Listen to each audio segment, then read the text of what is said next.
What's going on, guys? DadDash back here with another video, and I wanted to jump in here, guys, and talk about what I think is an important topic. I'm out here riding around here at dinner time, kind of doing a little experimental dashing inside some old market. Not making much money, but you know, that wasn't necessarily the point.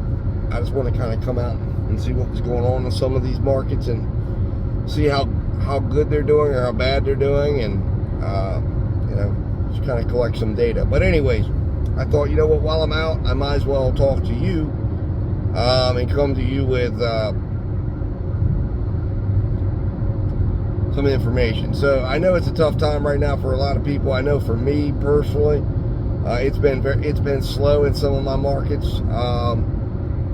You know, a lot slower than certainly was a month ago, but I'm still making money. And what I wanted to say is to everyone is, you know, right now, instead of making $280 a day, I'm making, you know, if I work 8 hours, I'm making $160 to $200. So instead of making $280 to $320, you know, it's a bit of a drop, and it's mainly due to order volume. So what I like to say is, when you have slow times, what should you be doing right now? And in my opinion, what you should be doing, if this is your full-time deal, if you are a full-time gig business operator and this is what you do to make money, then what you need to do is you need to take advantage of the downtimes to hone in on your processes, get caught up on things that you need to get caught up on, paperwork, take the time, the slower times, to practice things and integrate things into your workflow so that when it gets busy again, and it will, I promise, you'll be ready to go, and you will have honed in and made yourself that much better. And you have gotten past the curve, the learning curve that comes along with introducing new concepts and new things into any workflow. And what do I mean? I mean, if you don't normally take, one of the most important things you can do is screenshots. If you don't normally do screenshots, start doing screenshots now. It's slower. The order volume is slower. Take advantage of this time to get used to screenshotting. And right now, what you want to be able to do, of course, more than ever, is you want to be able to have a rundown of that shift that you just got off of, especially if it didn't turn out the way you wanted. So you can go back and take a look, and you can replay those orders, and you can figure out just what the issue was, and you can diagnose the problem, so to speak. Was it because of low order flow? Or was it because maybe you need to change your order selection methodology? Maybe you need to drive an extra couple miles, you know, and see if being willing to drive a few extra miles might get you a few more orders that will help get cash flow going.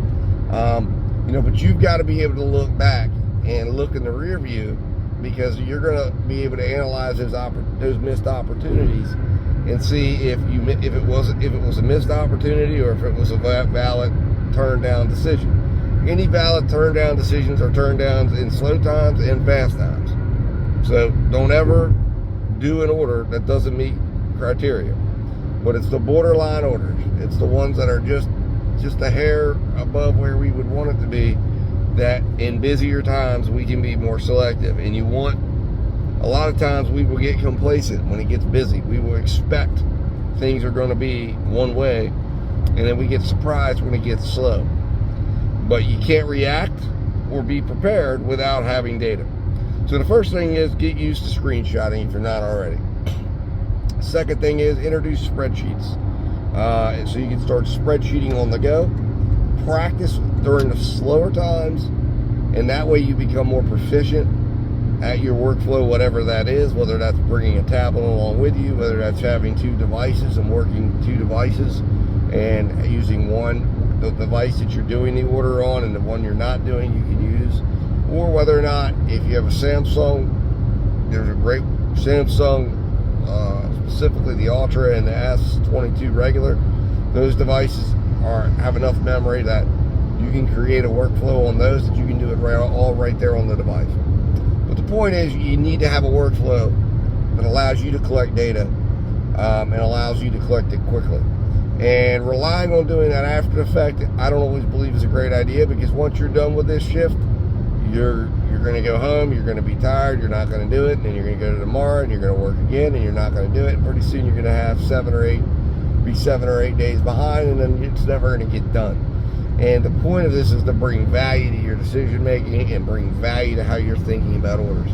And the best time to practice this is not when it's really busy and you get frustrated and say, I have no time for this, but it's during slow time. So take these slow times to do that. Third, take the time to evaluate right now your order methodology, your order selection methodology. What are you doing? What are you willing to take? What are you not willing to take? Are you being overly selective?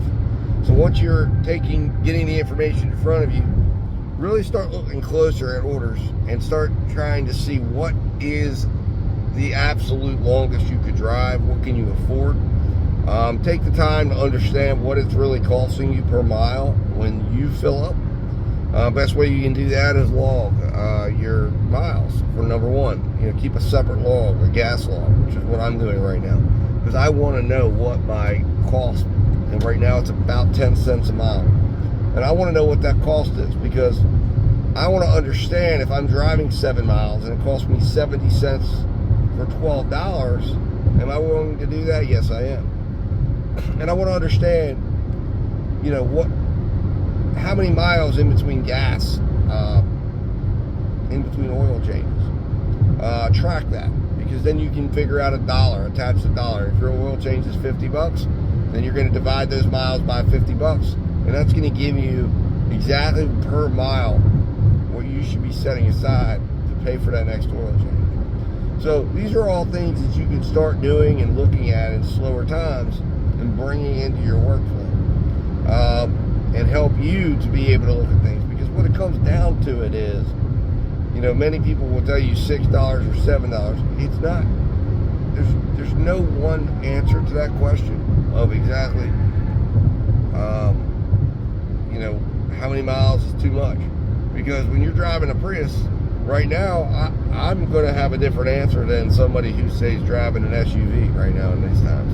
In fact, people that are probably driving SUVs in these times are probably going to say, there's no way I can even do this work, because it's going to cost way too much money. My wife has a Ford Escape, and the cost for her, she doesn't go out and do gig work in that ever.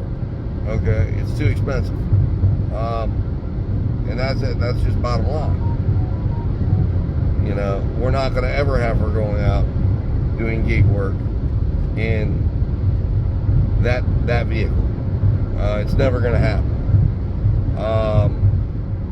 So anyways, point is, the time for these things and the time to pay attention to these things is now.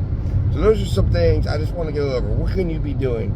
And the overall point of it is, do something to better yourself.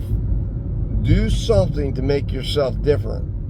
So when the busier times come, you're better at something. Whether it's screenshotting, whether it's data keeping, whether it's honing in on